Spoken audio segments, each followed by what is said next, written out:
ನಿಜವಾದ ಪ್ರೀತಿಯ ಗುರಿ ಏನೆಂದರೆ ಅದರಲ್ಲಿ ಪರಿಶುದ್ಧತೆಯು ಬೆಳೆಯಬೇಕು. ನಿಮ್ಮ ಪ್ರೀತಿ ಹೇಗಿದೆ?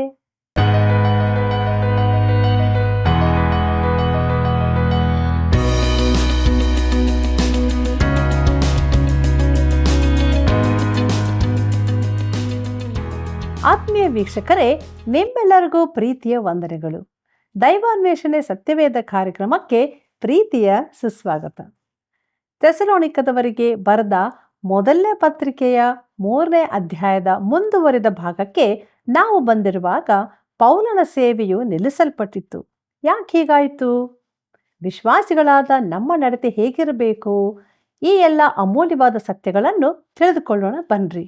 ಪ್ರಾರ್ಥನಾ ಪೂರ್ವಕವಾಗಿ ನಮ್ಮ ಅಧ್ಯಯನವನ್ನು ಈಗ ಪ್ರಾರಂಭಿಸೋಣ. ಆತ್ಮೀಯ ವೀಕ್ಷಕರೇ, ಪ್ರೀತಿಪೂರ್ವಕವಾದ ವಂದನೆಗಳು. ದೇವರಾತ್ಮನ ಸಹಾಯವನ್ನು ಬೇಡಿಕೊಳ್ಳುತ್ತಾ ಸತ್ಯವೇದ ಅಧ್ಯಯನದಲ್ಲಿ ಮುಂದೆ ಸಾಗೋಣ. ಪೌಲನು ಸತತವಾದ ಬೆಳವಣಿಗೆಯನ್ನು ಉತ್ತೇಜಿಸುತ್ತಾನೆ. ಇದು ಆತ್ಮಿಕ ಜೀವಿತದಲ್ಲಿ ಬಹಳ ಪ್ರಾಮುಖ್ಯವಾದದ್ದು. ಪೌಲನು ಥೆಸಲೋನಿಕದವರಿಗೆ ಬರೆದ ಮೊದಲನೇ ಪತ್ರಿಕೆ 3ನೇ ಅಧ್ಯಾಯ 9ನೇ ವಚನವನ್ನು ನೋಡೋಣ.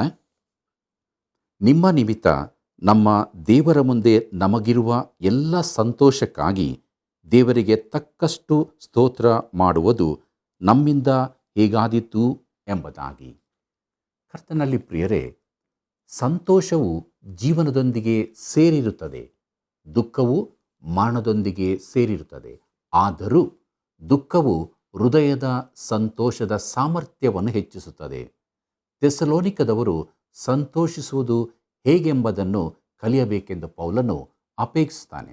ಮುಂದಕ್ಕೆ ನೋಡ್ರಿ, ಪೌಲನು ಥೆಸಲೋನಿಕದವರಿಗೆ ಬರೆದ ಮೊದಲನೇ ಪತ್ರಿಕೆ 3ನೇ ಅಧ್ಯಾಯ 10ನೇ ವಚನವನ್ನು, ನಿಮ್ಮ ಮುಖವನ್ನು ನೋಡುವುದಕ್ಕೂ ನಿಮ್ಮ ನಂಬಿಕೆಯ ಕೊರತೆಗಳನ್ನು ನೀಗುವುದಕ್ಕೂ ನಮಗೆ ಅನುಕೂಲವಾಗಬೇಕೆಂದು ನಾವು ಹಗಲಿರುಳು ದೇವರನ್ನು ಅತ್ಯಂತವಾಗಿ ಬೇಡುವವರಾಗಿದ್ದೇವೆ ಎಂಬುದಾಗಿ.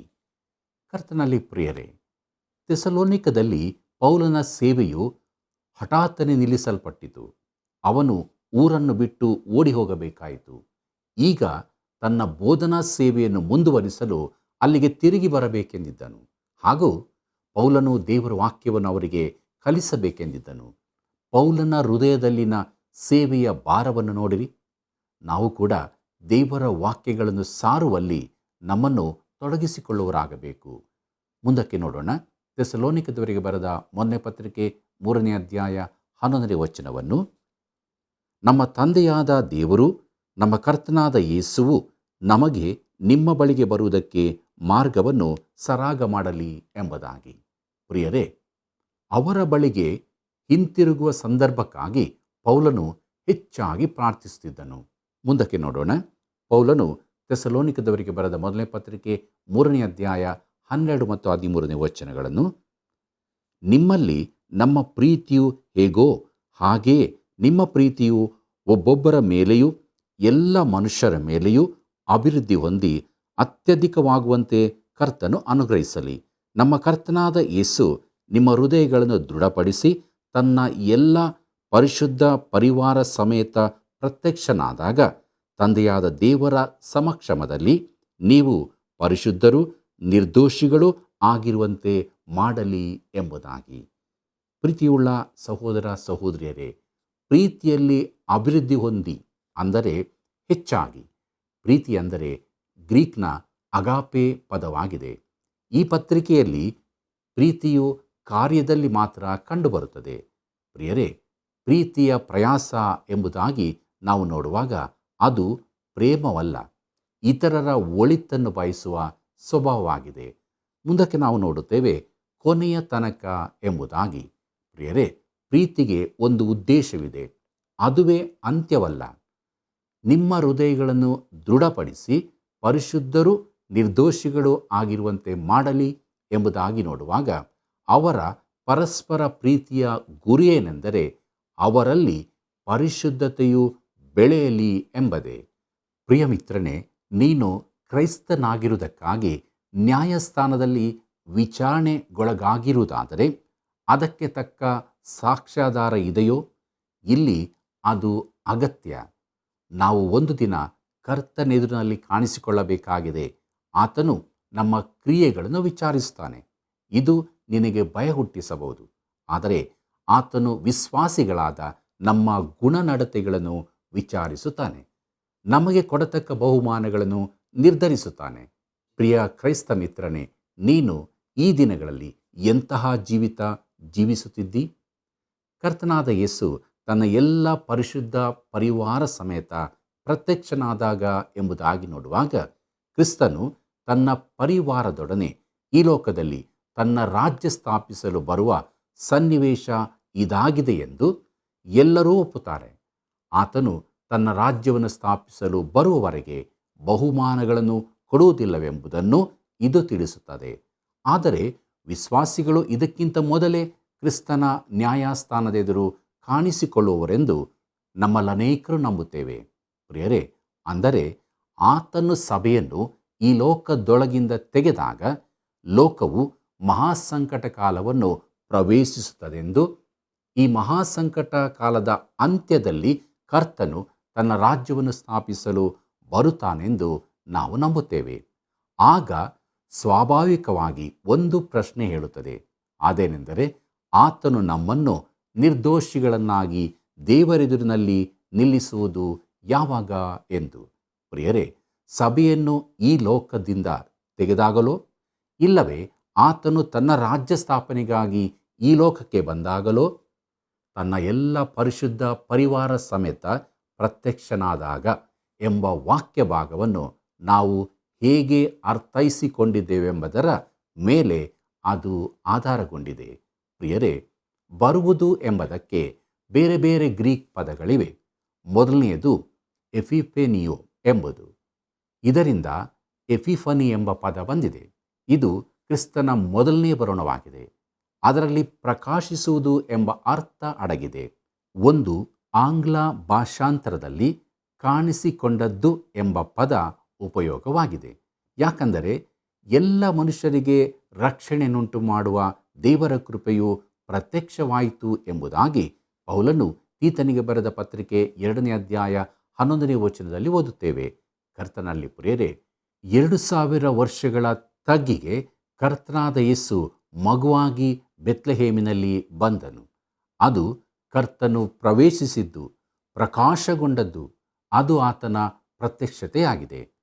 ಈ ಪದವನ್ನು ಆತನ ಮೊದಲನೇ ಬರೋಣಕ್ಕೆ ಅಥವಾ ಆತನು ಸಭೆಯನ್ನು ಲೋಕದೊಳಗಿಂದ ತೆಗೆದುಕೊಂಡು ಹೋಗುವುದಕ್ಕಾಗಲಿ ಉಪಯೋಗಿಸಬಹುದು, ಇಲ್ಲವೇ ಆತನು ರಾಜ್ಯ ಸ್ಥಾಪನೆಗಾಗಿ ಬರುವುದಕ್ಕೆ. ಪ್ರಿಯರೇ, ಈ ಮೂರರಲ್ಲಿ ಕೂಡ ಒಡೆದು ಹೊರಬರುವ ಚಿತ್ರಣವಿದೆ. ಕರ್ತನ ನಿಜವಾದ ಇರುವಿಕೆ ಇದರಲ್ಲಿದೆ. ಪ್ರೀತಿಯುಳ್ಳ ದೇವಜನರೇ, 2ನೇ ಗ್ರೀಕ್ ಪದವು ಅಪೋಕಾಲೋಪಿಸ್ ಎಂಬುದಾಗಿದೆ. ಇದರ ಅರ್ಥ ಪ್ರಕಟಣೆ, ಇಲ್ಲವೇ ಮುಸುಕು ತೆಗೆಯುವುದು ಎಂದಾಗುತ್ತದೆ. ಇದು ನಿಜವಾಗಿ ಪ್ರಕಟಣೆ ಪುಸ್ತಕದ ಹೆಸರಾಗಿದೆ. ಆತನ ಮೊದಲನೇ ಬರೋಣವನ್ನು ನಾವು ಅನಾವರಣ ಎಂದು ಕರೆಯಲಾಗುವುದಿಲ್ಲ. ಯಾಕಂದರೆ ಆತನು ಬೆತ್ಲೆಹೇಮಿನಲ್ಲಿ ಜನಿಸಿದಾಗ ಆತನ ಮಹಿಮೆಯು ಮರೆಯಾಗಿತ್ತು. ಅದು ಹಳೆ ಒಡಂಬಡಿಕೆಯ ಗುಡಾರದಲ್ಲಿನ ದೇವರ ಮಹಿಮೆಯಾಗಿತ್ತು. ಈ ಮಹಿಮೆಯು ಮಹಾಪರಿಶುದ್ಧ ಸ್ಥಾನದಲ್ಲಿದ್ದು, ಅಲ್ಲಿಗೆ ಮಹಾಯಾಜಕನು ಮಾತ್ರ ವರ್ಷಕ್ಕೊಮ್ಮೆ ಪ್ರವೇಶಿಸಬಹುದಿತ್ತು. ಈ ಮಹಾಪರಿಶುದ್ಧ ಸ್ಥಳದಲ್ಲಿ ಗುಡಾರದ ಇತರ ಸ್ಥಳಕ್ಕೂ ನಡುವೆ ಒಂದು ತೆರೆಯಿತ್ತು. ಕರ್ತನಾದ ಯೇಸು ಪ್ರಥಮ ಬಾರಿ ಇಲ್ಲಿಗೆ ಬಂದಾಗ ಆತನಲ್ಲಿನ ಮಹಿಮೆ ಕಂಡು ಬರಲಿಲ್ಲ. ಆಗ ಅದು ಮಾನವ ಶರೀರದಿಂದ ಮರೆಯಾಗಿತ್ತು. ಆತನು ತಿರುಗಿ ಬರುವಾಗ ಆತನ ಮಹಿಮೆಯು ಪ್ರಕಾಶಕ್ಕೆ ಬರುತ್ತದೆ. ಪ್ರಿಯರೇ, ಹೀಗೆ ಈ ಪದವು ಆತನ 2ನೇ ಬರೋಣಕ್ಕೆ ಸೂಚನೆಯಾದದ್ದಾಗಿದೆ. ಕರ್ತನಲ್ಲಿ ಪ್ರೀತಿಯುಳ್ಳ ಸಹೋದರ ಸಹೋದರಿಯರೇ, 3ನೇ ಗ್ರೀಕ್ ಪದವು ಪೆರೌಸಿಯಾ ಎಂಬುದಾಗಿದೆ. ಅದರ ನಿಜವಾದ ಅರ್ಥ ಪ್ರಸನ್ನತೆ ಇಲ್ಲವೇ ಜೊತೆಯಲ್ಲಿರುವುದು ಎಂದಾಗುತ್ತದೆ. ಸಾಮಾನ್ಯವಾಗಿ ಇದನ್ನು ಬರೋಣ ಎಂದು ಭಾಷಾಂತರಿಸಲಾಗಿದೆ, ಆದರೆ ನಿಜವಾದ ಅರ್ಥ ಪ್ರಸನ್ನತೆ ಎಂದಾಗಿದೆ. ನಾವು ಬರೋಣ ಎಂಬ ಪದವನ್ನು ಅದೇ ಅರ್ಥದಲ್ಲಿ ಉಪಯೋಗಿಸುತ್ತಿದ್ದೇವೆ. ಪ್ರೀತಿಯುಳ್ಳ ಸಹೋದರ ಸಹೋದರಿಯರೇ, ನನ್ನನ್ನು ಪರಿಚಯಿಸುವಾಗ ಒಂದು ಕಡೆ ಹೀಗೆ ಹೇಳಿದರು: ಪ್ರಿಯ ದೇವಸೇವಕರ ಬರೋಣಕ್ಕಾಗಿ ನಾವು ಉಪಕಾರ ತಿಳಿಸುತ್ತೇವೆ ಎಂದು. ಆದರೆ ನಾನು ಆಗ ಬರುತ್ತಾ ಇರಲಿಲ್ಲ, ಆದಾಗಲೇ ನಾನು ಬಂದು ಆಗಿತ್ತು. ಅಂದರೆ ನಾನು ಅಲ್ಲಿ ವೇದಿಕೆಯ ಮೇಲೆ ಕುಳಿತಿದ್ದೆ. ಆಂಗ್ಲ ಭಾಷಾಂತರದಲ್ಲಿ ಈ ಪೆರೌಸಿಯಾ ಎಂಬ ಪದವನ್ನು ಕೆಲವೊಮ್ಮೆ ಇರುವಿಕೆಯೆಂದು, ಕೆಲವೊಮ್ಮೆ ಬರೋಣವೆಂದು ಭಾಷಾಂತರಿಸಲಾಗಿದೆ. ಹೀಗಿರುವಲ್ಲಿ ನನ್ನ ಪ್ರಿಯರೇ, ನೀವು ನನ್ನ ಮಾತನ್ನು ಯಾವಾಗಲೂ ಕೇಳಿದಂತೆ ಈಗಲೂ ಕೇಳಿರಿ. ನಾನು ನಿಮ್ಮಲ್ಲಿರುವಾಗ ಮಾತ್ರವಲ್ಲದೆ ನಾನಿಲ್ಲದಿರುವಾಗಲೂ ಬಹು ಹೆಚ್ಚಾಗಿ ಮನೋಭೀತಿಯಿಂದ ನಡುಗುವರಾಗಿ ನಿಮ್ಮ ರಕ್ಷಣೆಯನ್ನು ಸಾಧಿಸಿಕೊಳ್ಳಿರಿ ಎಂಬುದಾಗಿ ಪೌಲನು ಫಿಲಿಪ್ಪಿಯರಿಗೆ ಬರೆದ ಪತ್ರಿಕೆ 2ನೇ ಅಧ್ಯಾಯ 12ನೇ ವಚನದಲ್ಲಿ ನೋಡುತ್ತೇವೆ. ಕರ್ತನಲ್ಲಿ ಪ್ರಿಯರೇ, ಪೌಲನು ಥೆಸಲೋನಿಕದವರಿಗೆ ಬರೆದ 2ನೇ ಪತ್ರಿಕೆ 19ನೇ ವಚನದಲ್ಲಿ, ಅಲ್ಲದೆ ನಾವೀಗ ಧ್ಯಾನಿಸುತ್ತಿರುವ ವಚನದಲ್ಲಿ ಕೂಡ ಪೆರೌಸಿಯಾ ಎಂಬುದನ್ನು ಬರೋಣ ಎಂಬರ್ಥದಲ್ಲಿಯೇ ಉಪಯೋಗಿಸಲಾಗಿದೆ. ಆದ್ದರಿಂದ ಈ ಪ್ರತ್ಯಕ್ಷತೆ ಎಂಬುದರ ಅರ್ಥ ಕರ್ತನಾದ ಯೇಸುವನ್ನು ಸಂಧಿಸಲು ವಿಶ್ವಾಸಿಗಳು ಕರ್ತನಾದ ಯೇಸುವಿನ ಜೊತೆಗೆ ಇರುವರು ಎಂಬ ಅರ್ಥ ಕೊಡುತ್ತದೆ. ಆತನು ನಮಗಾಗಿ ಸಿದ್ಧಪಡಿಸಿದ ಬಿಡಾರಗಳಿಗೆ ನಮ್ಮನ್ನು ಮಹಿಮೆಯೊಡನೆ ಸೇರಿಸಿಕೊಳ್ಳುತ್ತಾನೆ. ಆದ್ದರಿಂದ ಈ ಪ್ರತ್ಯಕ್ಷತೆಯು ಆತನು ತನ್ನ ಪರಿವಾರದೊಡನೆ ರಾಜ್ಯ ಸ್ಥಾಪಿಸುವುದಕ್ಕಾಗಿ ಬರುವ ಸನ್ನಿವೇಶವಾಗಿರದೆ ನಮ್ಮನ್ನು ತಂದೆಯ ಎದುರಿಗೆ ನಿಲ್ಲಿಸುವಂಥದ್ದಾಗಿದೆ.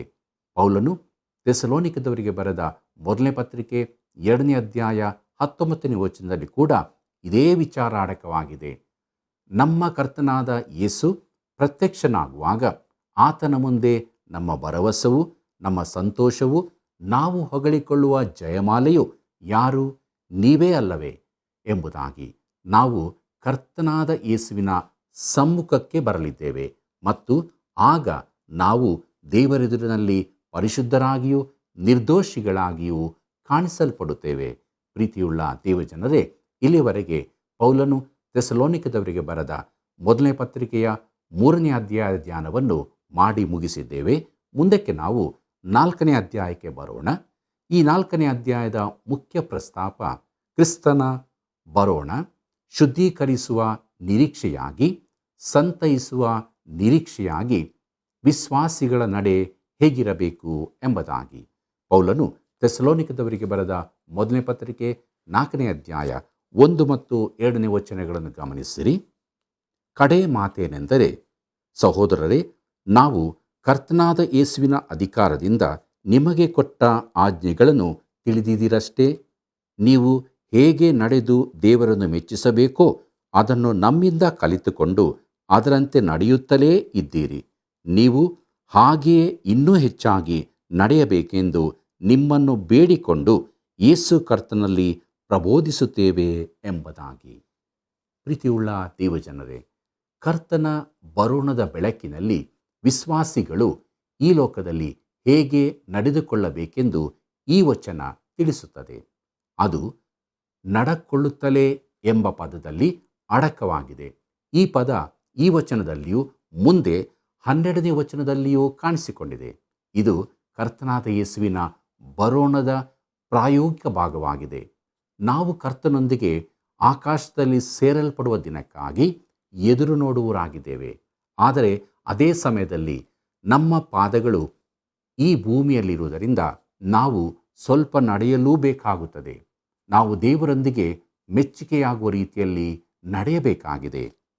ನೀವು ಹೇಗೆ ನಡೆದು ದೇವರನ್ನು ಮೆಚ್ಚಿಸಬೇಕೋ ಅದನ್ನು ನಮ್ಮಿಂದ ಕಲಿತುಕೊಂಡು ಅದರಂತೆ ನಡೆಯುತ್ತಲೇ ಇದ್ದೀರಿ. ನೀವು ಹಾಗೆಯೇ ಇನ್ನೂ ಹೆಚ್ಚಾಗಿ ನಡೆಯಬೇಕೆಂದು ಎಂಬುದಾಗಿ ನೋಡುವಾಗ, ಪ್ರಿಯರೇ, ನಾವು ಸುಧಾರಿಸುತ್ತಾ ಹೋಗಬೇಕು. ನಾವು ಕೃಪೆಯಲ್ಲಿಯೂ ಕರ್ತನ ಜ್ಞಾನದಲ್ಲಿಯೂ ಬೆಳೆಯುವರಾಗಬೇಕು. ವಿಶ್ವಾಸಿಯ ನಡೆಯು ಅತೀ ಪ್ರಾಮುಖ್ಯವಾದದ್ದಾಗಿದೆ. ಅದಕ್ಕೆ ಸತ್ಯವೇದದ ಅನೇಕ ಕಡೆಗಳಲ್ಲಿ ಮಹತ್ವ ಕೊಡಲಾಗಿದೆ. ಇಲ್ಲಿಯೂ ಒತ್ತಿ ಹೇಳಲಾಗಿದೆ. ಪ್ರಿಯರೇ, ಒಬ್ಬ ವಿಶ್ವಾಸಿಯು ತನಗೆ ಇಷ್ಟ ಬಂದಂತೆ ಜೀವಿಸಲು ಸಾಧ್ಯವಿಲ್ಲ. ಕ್ರಿಸ್ತನಿಗೆ ಮೆಚ್ಚುಗೆಯಾಗುವಂತೆ ಜೀವಿಸತಕ್ಕದ್ದು. ಥೆಸಲೋನಿಕದವರಿಗೆ ಬರೆದ 1ನೇ ಪತ್ರಿಕೆ 4ನೇ ಅಧ್ಯಾಯ 1ನೇ ವಚನವನ್ನು ಗಮನಿಸಿರಿ. ನಾವು ಕರ್ತನಾದ ಯೇಸುವಿನ ಅಧಿಕಾರದಿಂದ ನಿಮಗೆ ಕೊಟ್ಟ ಆಜ್ಞೆಗಳನ್ನು ತಿಳಿದಿದ್ದೀರಷ್ಟೇ ಎಂಬುದಾಗಿ ನೋಡುವಾಗ, ಪ್ರಿಯರೇ, ಪೌಲನು ಥೆಸಲೋನಿಕದವರಿಗೆ ಅವರ ನಡೆಯ ಕುರಿತಾಗಿ ಕೆಲವು ಆಜ್ಞೆಗಳನ್ನು ಕೊಡುವುದನ್ನು ನೋಡುತ್ತೇವೆ. ಕರ್ತನಾದ ಯೇಸು ಕೂಡ ಕೆಲವು ಆಜ್ಞೆಗಳನ್ನು ಕೊಟ್ಟಿದ್ದಾನೆ. ಅವು ಕೆಲವು ಹೊಸ ಅಪ್ಪಣೆಗಳಾಗಿರುತ್ತವೆ. ಕರ್ತನಲ್ಲಿ ಪ್ರಿಯರೇ, ನಾನು ಬಹು ಜಾಗ್ರತೆಯಿಂದ ಇದನ್ನು ಹೇಳುತ್ತೇನೆ. ಒಬ್ಬ ಪಾಪಿಯ ರಕ್ಷಣೆಯಲ್ಲಿ ದಶಾಜ್ಞೆಗಳ ಯಾವ ಪಾಲೂ ಇರುವುದಿಲ್ಲ. ಅವು ಕ್ರೈಸ್ತನ ನಡತೆಯ ಮಾನದಂಡವೂ ಆಗಿರುವುದಿಲ್ಲ. ಒಬ್ಬ ಕಾಯುವವನು ಮಗುವನ್ನು ಕೈ ಹಿಡಿದು ನಡೆಸುವಂತೆ ಈ ಆಜ್ಞೆಗಳ ಕೆಲಸ ನಮ್ಮನ್ನು ನಡೆಸುವುದಷ್ಟೇ ಆಗಿದೆ. ಪ್ರಿಯರೇ, ನಮ್ಮನ್ನು ಕ್ರೂಜಿಯ ಬಳಿಗೆ ನಡೆಸಿ, ಚಿಕ್ಕ ಮಗುವೇ, ನಿನಗೊಬ್ಬ ರಕ್ಷಕ ಅಗತ್ಯನಾಗಿದ್ದಾನೆ ಎಂದು ಹೇಳುವುದಾಗಿದೆ. ಕರ್ತನಲ್ಲಿ ಪ್ರಿಯರೇ, ದಶಾಜ್ಞೆಗಳು ನಾವು ಪಾಪಿಗಳೆಂಬುದನ್ನು ನೋಡಿಕೊಳ್ಳುವ ದರ್ಪಣವಾಗಿದೆ. ಅವು ನಮ್ಮನ್ನು ರಕ್ಷಿಸುವುದಕ್ಕಾಗಿ ಕೊಡಲ್ಪಟ್ಟಿಲ್ಲ. ನಾವು ಪಾಪಿಗಳೆಂದು ನಮಗೊಬ್ಬ ರಕ್ಷಕನ ಅಗತ್ಯವಿದೆ ಎಂದು ತಿಳಿಸುವುದಕ್ಕಾಗಿ ಇವೆ. ಅವುಗಳ ಉದ್ದೇಶ ಅಷ್ಟೇ ಪ್ರಿಯರೇ. ಆದರೆ ವಿಶ್ವಾಸಿಗಳಿಗೆ ಕೆಲವು ಅಪ್ಪಣೆಗಳು ಕೊಡಲ್ಪಟ್ಟಿವೆ ಮತ್ತು ಅದಕ್ಕನುಸಾರವಾದ ಜೀವಿತದ ಮಟ್ಟವು ದಶಾಜ್ಞೆಗಳಿಗಿಂತ ಎಷ್ಟೋ ಮೇಲಿನದಾಗಿದೆ. 5ನೇ ಅಧ್ಯಾಯದಲ್ಲಿ ವಿಶ್ವಾಸಿಗಳಿಗೆ ಕೊಡಲ್ಪಟ್ಟ 22 ಆಜ್ಞೆಗಳನ್ನು ಕೊಡಲಾಗಿದೆ. ಅವುಗಳನ್ನು ಮುಂದೆ ನಾವು ಧ್ಯಾನಿಸೋಣ. ಪ್ರಿಯರೇ, ಈಗ ಸ್ವಾಭಾವಿಕವಾಗಿ ಒಂದು ಪ್ರಶ್ನೆ ಏಳುತ್ತದೆ. ಅದೇನೆಂದರೆ, ಮನುಷ್ಯನು ದಶಾಜ್ಞೆಗಳನ್ನೇ ಕೈಕೊಳ್ಳಲಾಗದಿದ್ದಲ್ಲಿ ಅದಕ್ಕಿಂತ ಮೇಲಿನವುಗಳನ್ನು ಹೇಗೆ ಕೈಕೊಂಡಾನು ಎಂಬುದಾಗಿ. ಅವನಿಂದ ದಶಾಜ್ಞೆಗಳನ್ನು ಕೈಕೊಳ್ಳಲಾಗಲಿಲ್ಲವೆಂದು ಸತ್ಯವೇದ ಸ್ಪಷ್ಟವಾಗಿ ತಿಳಿಸುತ್ತದೆ. ಇಸ್ರಾಯೇಲ್ ಜನಾಂಗವು ಇದನ್ನು ಕೈಕೊಳ್ಳದೆ ಸೋತು ಹೋದರು.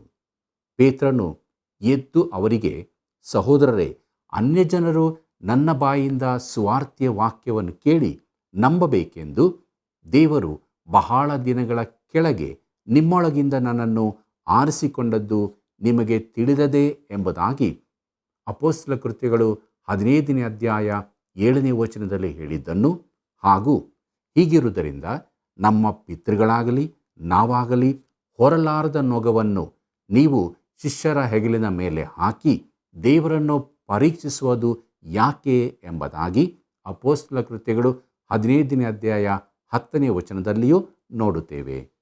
ಕರ್ತನಲ್ಲಿ ಪ್ರಿಯರೇ, ನಾವು ದಶಾಜ್ಞೆಗಳನ್ನು ಕೈಕೊಳ್ಳಲಾರದೆ ಇರುವಲ್ಲಿ ಅದಕ್ಕಿಂತ ಮೇಲ್ಮಟ್ಟದ ಕ್ರೈಸ್ತ ನಡವಳಿಕೆಯ ಆಜ್ಞೆಗಳನ್ನು ಹೇಗೆ ಕೈಕೊಂಡೆವು? ಮನುಷ್ಯನು ತನ್ನ ಬಲದಿಂದ ಇದನ್ನು ಮಾಡಲಾರನು. ಆದರೆ ವಿಶ್ವಾಸಿಗಳಲ್ಲಿ ವಾಸವಾಗಿರುವ ಪವಿತ್ರಾತ್ಮನ ಶಕ್ತಿಯಿಂದ ಮಾತ್ರ ಇದನ್ನು ಮಾಡಲು ಸಾಧ್ಯ. ವಚನ 8 ನೋಡಿರಿ. ಪ್ರಿಯರೇ, ಕರ್ತನಾದ ಯೇಸುವಿನ ಅಧಿಕಾರದಿಂದ ನಿಮಗೆ ಕೊಟ್ಟ ಆಜ್ಞೆಗಳನ್ನು ತಿಳಿದಿದ್ದೀರಷ್ಟೇ.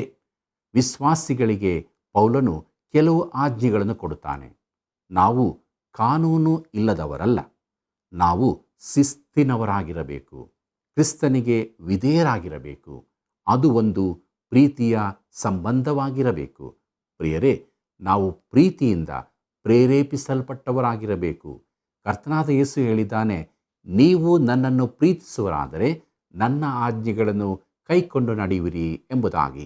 ಇದನ್ನು ನಾವು ಯೋಹಾನ ಬರೆದ ಸುವಾರ್ತೆ 14ನೇ ಅಧ್ಯಾಯ 15ನೇ ವಚನದಲ್ಲಿ ಓದುತ್ತೇವೆ. ಕರ್ತನಲ್ಲಿ ಪ್ರೀತಿಯುಳ್ಳ ಸಹೋದರ ಸಹೋದರಿಯರೇ, ನಾವು ಹೇಗಿದ್ದೇವೆ? ಯಾರ ಆಜ್ಞೆಗಳನ್ನು ಕೈಕೊಂಡು ನಡೆಯುತ್ತಿದ್ದೇವೆ? ದೇವರಲ್ಲಿ ಭಯಭಕ್ತಿಯುಳ್ಳವರಾಗಿ ಆತನ ಆಜ್ಞೆಗಳಲ್ಲಿ ಆನಂದ ಪಡುವವರೇ ಧನ್ಯರು. ಹಾಗಾದರೆ ಈಗಲೇ ದೇವರ ಮಾತಿಗೆ ವಿಧೇಯರಾಗಿ ಯೇಸು ಕ್ರಿಸ್ತನನ್ನು ಪ್ರೀತಿಸುತ್ತಾ ಆ ಪ್ರೀತಿಯಲ್ಲಿ ನಡೆಯೋಣ. ಇತರರಿಗೂ ಆ ಪ್ರೀತಿಯನ್ನು ತೋರಿಸೋಣ. ನಾವಿರುವಂಥ ಸ್ಥಳದಲ್ಲಿ ದೇವರ ವಾಕ್ಯವನ್ನು ನಾವು ಕೇಳಿರುವಾಗ ನಮ್ಮನ್ನು ದೇವರ ಹಸ್ತಕ್ಕೆ ಕೊಟ್ಟು ಪ್ರಾರ್ಥನೆ ಮಾಡಿಕೊಳ್ಳೋಣ. ಪ್ರೀತಿ ಸ್ವರೂಪನಾದ ದೇವರೇ, ನೀನು ನಮ್ಮನ್ನು ಬಹಳವಾಗಿ ಪ್ರೀತಿಸಿದ್ದಿ. ನಾವು ನಿನ್ನಲ್ಲಿ ಇದ್ದುಕೊಂಡು ನಡೆಯಬೇಕು ಎಂಬುದಾಗಿ ನೀನು ಅಪ್ಪಣೆಗಳನ್ನು ಕೊಟ್ಟಿದ್ದಿ. ನಾವು ಅವುಗಳನ್ನು ಕೇಳುವವರು ಮಾತ್ರ ಆಗಿರದೆ ಆ ಅಪ್ಪಣೆಗಳ ಪ್ರಕಾರ ನಡೆಯುವುದಕ್ಕೆ ನಮಗೆ ಸಹಾಯ ಮಾಡು. ಈ ಕೃಪಾ ಸಮಯದಲ್ಲಿ ಯಾರ್ಯಾರು ಸ್ವಾಮಿ ನಿನ್ನನ್ನು ಪ್ರೀತಿಸುತ್ತಾ ನಿನ್ನಲ್ಲಿ ಜೀವಿಸುವುದಕ್ಕೆ ಬೇಡುತ್ತಾ ಇದ್ದಾರೋ, ಪ್ರಾರ್ಥಿಸುತ್ತಾ ಇದ್ದಾರೋ ಅವರೆಲ್ಲರನ್ನು ಕರುಣಿಸು. ನೀನವರ ಸಂಗಡ ಮಾತನಾಡು, ನೀನವರನ್ನು ಬಲಪಡಿಸು. ನಿನ್ನ ಆಜ್ಞೆಗಳನ್ನು ಕೈಕೊಂಡು ನಡೆಯುವುದಕ್ಕೆ ಕೃಪೆ ಕೊಡು. ಯಾರ್ಯಾರು ಕಷ್ಟ, ದುಃಖ, ಕಣ್ಣೀರು, ಬೇನೆ ಬೇಸರ, ರೋಗಗಳಲ್ಲಿದ್ದಾರೋ ಅವರ ಸಂಗಡ ನೀನು ಮಾತನಾಡು ಸ್ವಾಮಿ. ಅವರನ್ನು ಬಲಪಡಿಸು, ಅವರನ್ನು ಆಧರಿಸು. ನಿರೀಕ್ಷೆಯ ಜೀವಿತಕ್ಕೆ ಪರಿಪೂರ್ಣತೆಗೆ ನಡೆಸಬೇಕಾಗಿ ಯೇಸುವಿನ ನಾಮದಲ್ಲಿ ಬೇಡಿದ್ದೇವೆ ತಂದೆಯೇ. ಆಮೆನ್.